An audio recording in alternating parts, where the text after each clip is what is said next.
Welcome to another edition of TGIM. Thank God it's Monday. It's your boy ET. Look, I want to send a shout out to everybody out there in TGIM land. Listen to me, episode 8, man. In 2 days, we went to over 200. That means not only are you watching it, but you're sending it out to all your peeps. So mad shout out, man. I just thank everybody. I thank everybody for tuning in. My apologies, but today, I got to speak to the young lady. I don't know her name, but she emailed me and said, ET, I'm loving TGIM, but I really didn't understand what you meant by the greatest common denominator. So I know I got about 200 of y'all watching this today, but do me a huge favor. Just give me just this episode to speak to this young lady. All right, so I did my homework. I did my research because I thought I explained it real good last week. So I went through everything, and I'm just going to be real with you. When I looked it over and I did all my homework, the only explanation I could come up with for the greatest common denominator is, it's your fault. Yep, you heard what I said. It's your fault. That's what it means. The greatest common denominator just means it's your fault. And when it's your fault, you have to take responsibility. Now I want to say this because I don't want anybody to feel, all right, anybody to feel like I'm minimizing their experience. Perhaps you've been physically abused, right? You've been mentally abused, right? You might even been verbally abused. I don't know. You've been lied on, cheated, I don't know, all right? But what I do know is this, that anytime we're a part of the problem, we're a part of the solution. And I said that last week. So I just want to get this straight. The greatest common denominator means it's our fault. But here's the beautiful thing.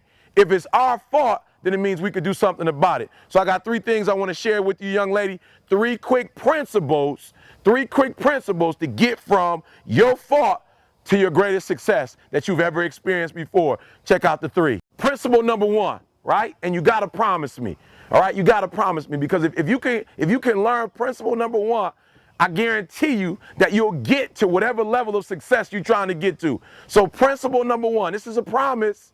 You got to promise me.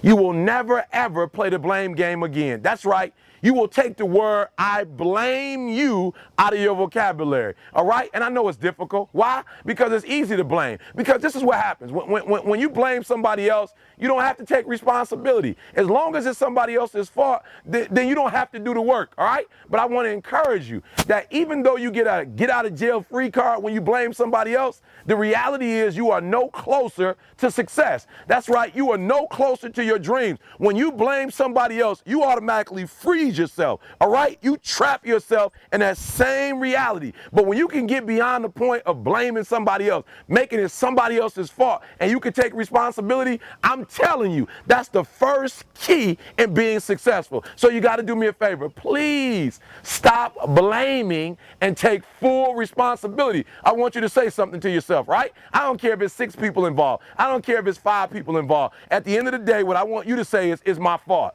That's right. If you play any part of it, I want you to say it's my fault. Why? Because if you have the courage, if you got the guts to say it's my fault, then you also have the courage and the guts to do something about it and bring about change. So number 1, do me a favor. No blaming. All right? You heard it said before. When you point 1 finger at somebody, you point 3 back to yourself. And so no more blaming. Take full responsibility. Say it's my fault and get to success. All right, I'm gonna do this a little different, all right? I'm gonna give you principle number 3, then we're gonna go back to principle number 2. Y'all know how I do. I do that all the time. So principle number 3, and this is one of the reasons why we like to blame other people, because when we take full responsibility, guess what? It hurts.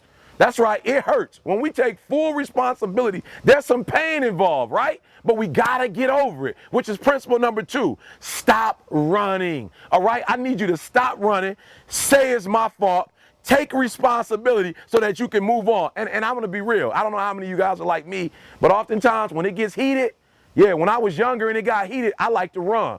As a matter of fact, you heard my story. That's why I left home at 16 years old. That's why I was a high school dropout and homeless at the age of 16, because whenever it got tough, whenever it got hard, whenever it got difficult, I took flight. And many of you today, you're on your 3rd marriage.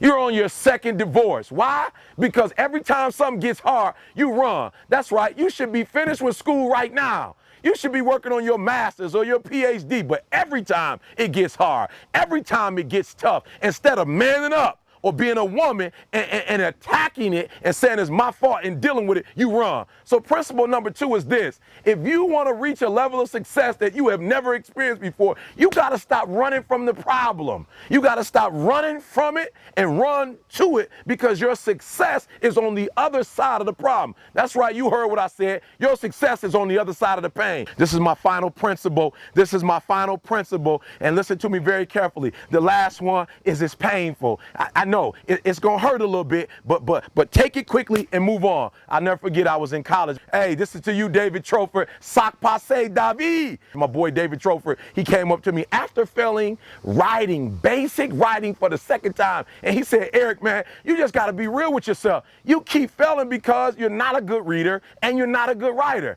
And what we need to do is stop running from it and deal with it. You can't keep taking the class over and think something is going to change. Remember our key phrase, insanity is doing the same thing over and over and over, expecting different results. So David got me a book. We started reading the book every single day. We would read the book. David would read one page out loud, and then I would read the second page out loud. But watch this. It was painful because in addition to all my other schoolwork, I had some additional work that I had to do. But guess what, man? Not only did I read, David made me take full responsibility. I love you, Trofer. He made me take full responsibility. So not only did we read the book, when David would see me walking through the school, he'd say, E.T., give me the word you learned. I said, I learned the word obstinate. There was a character named Obstinate in the book. He said, that's not good enough. Spell it.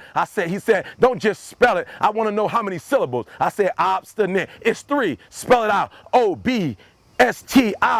N-A-T-E. I got it. Obstinate. He said that's not enough, Eric. What does it mean? I said, I got it, Dave. It's characterized by inflexible persistence. I got it. He said, okay, put it in the word. I said, David is trying to help me to be a better reader and writer, but Eric is being obstinate. You heard what I said. It was painful. It hurt. But as soon as I stopped running from it and I dealt with it head on, not only did I pass the class, I passed the class with an A. So listen to me very carefully. In short, common denominator means you're at fault, but that's okay. It's all right to be at fault. Admit it. I'm at fault, because as soon as you deal with it, you can overcome it. Hey, this is your boy E.T. with another TGIM. Thanks for tuning in, and I'll see you next Monday.